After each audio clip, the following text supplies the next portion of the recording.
இது ரொம்ப ரொம்ப ஹெல்த்தியான நட்ஸு. இது வந்து நீங்கள் ஈவினிங் வந்து ஸ்நாக்ஸ்க்கு நீங்கள் வந்து சாப்பிட்லாம். அப்படி இல்லைன்னா பசங்கள்லாம் ஸ்கூலுக்கு போகிறாங்கன்னா அவங்களுக்கு வந்து இந்த ஸ்நாக்ஸ் பாக்ஸில் வந்து இந்த மாதிரி ஒரு 2 உருண்டை, 2லேருந்து 3 உருண்டை போதும். ஸோ 2 உருண்டை வச்சு நீங்கள் பேக் பண்ணி கொடுக்கலாம். ரொம்ப நல்லாயிருக்கும். ஸோ இன்னும் கொஞ்சம் வந்து இதை பவுடர் ஆக்கணும். ஸோ இது வந்து பார்த்திங்கன்னா இந்த மாதிரி 2ஆக தான் உடஞ்ச மாதிரி இருக்குது. இன்னும் நல்லாவே வந்து இதை பவுடர் பண்ணிடலாம். ஸோ இந்த மாதிரி இருக்கணும்.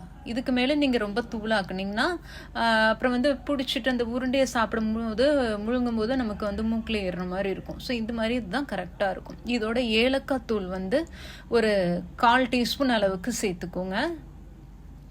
ஏலக்காய் தூள் வந்து நீங்கள் இல்லை அப்படின்னா ஒரு 4 ஏலக்காய், 4லேருந்து 5 ஏலக்காவை நட்ஸு வறுக்கும் போதே நீங்கள் வறுத்து நீங்கள் சேர்த்திங்கன்னா ஈஸியாக பவுடர் ஆகும். இதோட ஒரே ஒரு ஸ்பூன் அளவுக்கு, அதாவது 1/4 ஸ்பூன் அளவுக்கு தான் நான் நெய் சேர்க்குறேன். ரொம்ப